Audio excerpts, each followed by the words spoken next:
Hello students. हम लोग plus two की इंग्लिश का थर्ड लेसन कर रहे थे। इस लेसन के फर्स्ट पार्ट में हमने ये जाना कि कैसे शाहूकार ने फार्मर और उसकी बेटी के साथ बारगेनिंग करने की कोशिश की और उस गर्ल के सामने 3 कंडीशंस रखी थी। आज हम इसी लेसन का सेकंड पार्ट यानी पेज नंबर 26 करने जा रहे हैं। लाइन टू लाइन ट्रांसलेशन करते हैं। Think of the consequences if she chooses the above logical answers। अगर मनी लेंडर के दिए हुए ऑप्शन में से वो कोई भी ऑप्शन चूज कर लेती तो उसके क्या नतीजे निकलते। What would you recommend the girl to do. आप उस लड़की को क्या सजेशन देंगे। This is what the girl actually did. अब राइटर आपको बताने जा रहा है कि उस लड़की ने असल में क्या सोल्यूशन निकाला। The girl put her hand into money bag and drew out a pebble. उस लड़की ने उस पैसे के थैले में अपना हाथ डाला और एक पत्थर निकाला। Without looking at it she fumbled and let it fall onto the pebble strewn path where it immediately became lost among all the other pebbles. बिना उस पत्थर की तरफ देखे उस लड़की ने बड़े बेढंग से, फंबल्ड होता है बेढंग से कुछ काम करना, बड़े बेढंग से उस लड़की ने जल्दी से पत्थर को थैले से निकाला और उस रास्ते में फेंक दिया जहां पर बाकी पत्थर पड़े हुए थे और वो पत्थर उन सारे पत्थरों में जा मिला। अगले line, oh how clumsy of me she said, but never mind, if you look into the bag for the one that is left you will be able to tell which pebble I picked। लड़की ने कहा कि मैं बहुत लापरवाह हूँ। Clumsy का मतलब है लापरवाह। मैं कितनी लापरवाह हूँ। चलो कोई बात नहीं, बैग में से मैंने एक पत्थर बाकी पत्थरों में डाल दिया है और जो दूसरा पत्थर बैग में पड़ा होगा वो तुम चेक कर लो वो कौन से रंग का है। जिस रंग का पत्थर बैग में होगा समझ लो उसके ऑपोजिट रंग का पत्थर मैंने बाहर फेंक दिया जल्दबाजी में। Since the remaining payable is black it must be assume that she had picked the white one. क्योंकि थैले में बचा हुआ पत्थर काले रंग का था तो अब ये मान लिया जाएगा कि जो लड़की ने बाहर पत्थर फेंका वो सफ़ेद रंग का है। And since the moneylender dared not admit his dishonesty, the girl changed what seemed an impossible situation into an extremely advantageous one। अब जो मनी लेंडर था, जो शाहूकार था, वो अपनी बेईमानी को जग जाहिर नहीं कर सकता था तो वो लड़की की बात से सहमत हो गया क्योंकि लड़की ने यह कहा था कि जो पत्थर मैंने फेंका है वो सफ़ेद रंग का है। इट मीन्स थैले के अंदर काले रंग का पत्थर है। शाहूकार डर गया था, अपनी बेईमानी मानने की हिम्मत उसमें नहीं थी और लड़की एक तरह से इतनी दुर्गम परिस्थिति यानी एक ऐसी सिचुएशन जिससे निकलना बड़ा कठिन था, उसने उस सिचुएशन को एक फ़ायदेदार सिचुएशन में बदल दिया। What does this story teach us. ये कहानी हमें क्या शिक्षा देती है। Is it that the most complex problems do have a solution. असल में ये कहानी हमें ये शिक्षा देती है कि जो भी कठिन परेशानियाँ होती हैं, मुश्किलें होती हैं, उन सभी का भी कोई ना कोई सल्यूशन होता है, कोई ना कोई उनका भी हल निकल सकता है। It is only that we don't attempt to think in that direction. बस बात यह है कि हम कई बार सही दिशा में नहीं सोचते, हम कई बार सही तरीके से नहीं सोचते। It teaches us to think out of the box और थिंक लेटरली। ये कहानी हमें सिखाती है कुछ अलग तरीके से सोचना, कुछ नए तरीके से सोचना। What is lateral thinking. Lateral thinking का मतलब क्या होता है। लेटरल थिंकिंग इज़ क्रिएटिव और नॉन लीनियर थिंकिंग। क्रिएटिव का मतलब है रचनात्मक तरीके से सोचना, नॉन लीनियर का मतलब है कुछ हटकर सोचना। लेटरल थिंकिंग का मतलब हुआ कि कुछ अलग तरीके से सोचना, कुछ हटकर सोचना। इट इज़ थिंकिंग डिफरेंटली और डूइंग समथिंग डिफरेंट। अलग तरीके से सोचकर या कुछ अलग तरीके से लोगों को कर कर दिखाना, ये है lateral thinking. Doing something that might be quite novel and unconventional in nature, कुछ ऐसा करना जो अपने आप में नया हो और पुराने तरीकों से हटकर हो, अनकन्वेंशनल पुराने तौर तरीकों से हटकर। According to Edward de Bono, who propagated this notion, intelligence is a potential that all of us have, and thinking is a skill to use that potential well. Students, Edward day Bono foreign country में PhD in psychology थे। ये एक ऐसे सोशलोजिस्ट थे, एक ऐसे समाज शास्त्री थे जिन्होंने सबसे पहले दुनिया के लोगों के सामने ये कंसेप्ट रखा कि लेटरल थिंकिंग नाम की भी चीज़ दुनिया में होती है। उन्होंने ये विचार फैलाया। प्रोपोगेटेड का मतलब है फैलाना, नोशन का मतलब है विचार। उन्होंने ये कहा intelligence is a potential that all of us have. उन्होंने कहा कि इंटेलिजेंस एक ऐसी शक्ति है जो हम सभी में है, and thinking is a skill to use that potential well. और उस शक्ति को सही तरीके से अगर हम इस्तेमाल करना चाहें तो वो हम इस्तेमाल कर सकते हैं सोच समझकर। स्किल का मतलब है कला।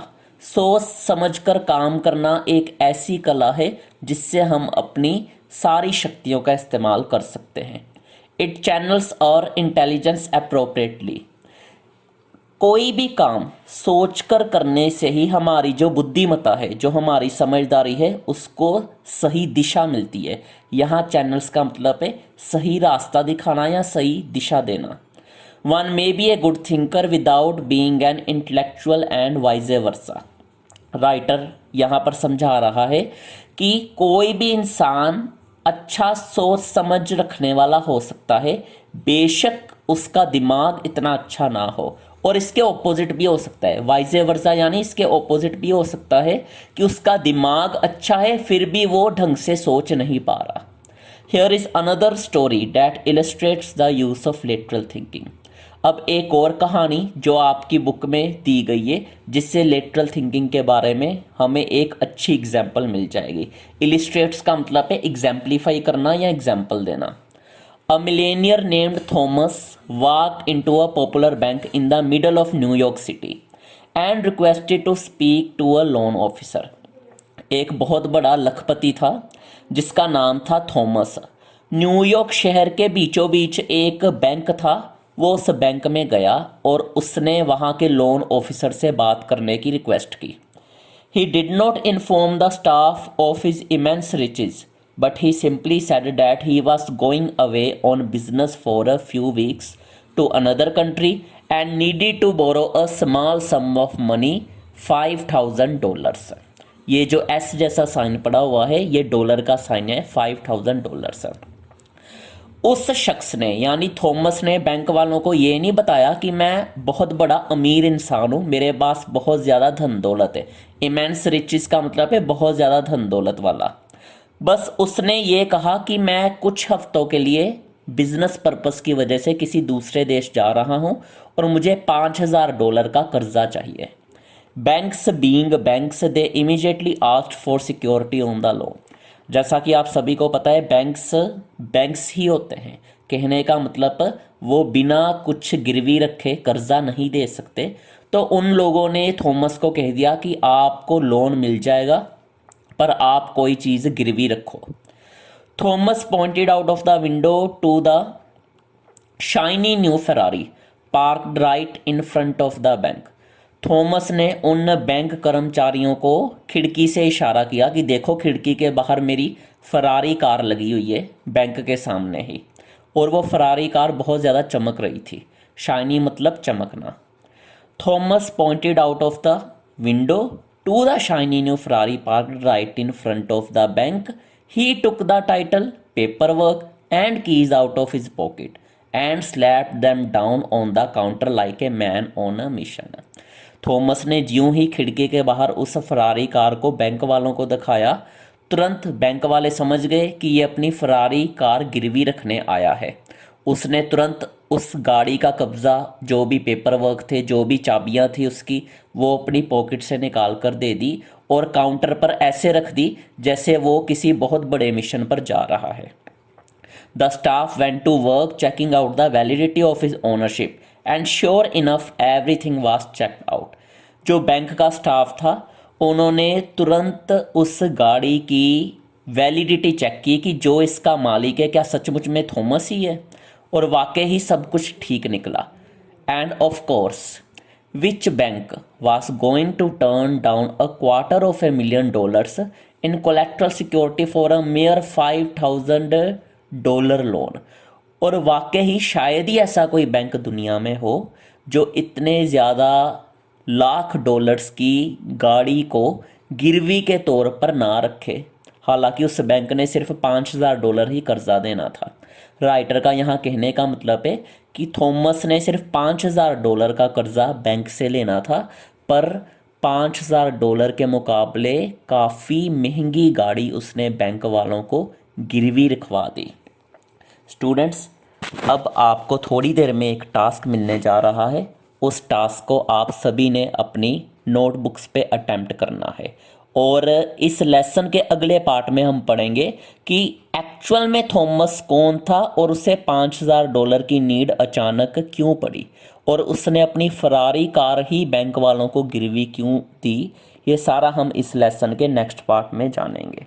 Thanks students. ये है आज का आप लोगों का टास्क, जिसे आप लोगों ने अपनी नोटबुक पे सोल्व कर लेना है। सबसे पहले fill in the blanks with correct options.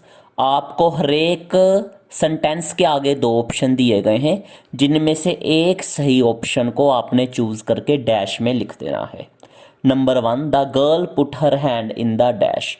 लड़की ने डैश में अपना हाथ डाल दिया। Number 2, the meaning of pebble is dash. Pebble word का मतलब क्या है?